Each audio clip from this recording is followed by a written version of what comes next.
treaty with Mauritius in the year 1983, which basically allowed Mauritius to route around $32 billion into its own country, and that too completely legal. Talking about the Double Taxation Avoidance Agreement or DTAs, around 90 of them have been signed by India with different nations, but are they considered a kind of a benefit or there's some loophole?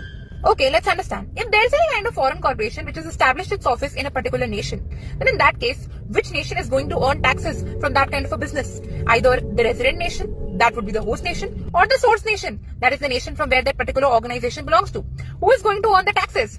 That too depends on a lot many things, whether it is royalties or capital gains or business income, etc. This work via two major methods. We have the exemption model and we have the credit model. Exemption model in which the source country basically steps back, and credit model where the resident based country gives relief. To talk about the Supreme Court of India, in this particular case we see, which happened in the year 2012, the Supreme Court said that no tax on the capital gains to be offshored on $11 million.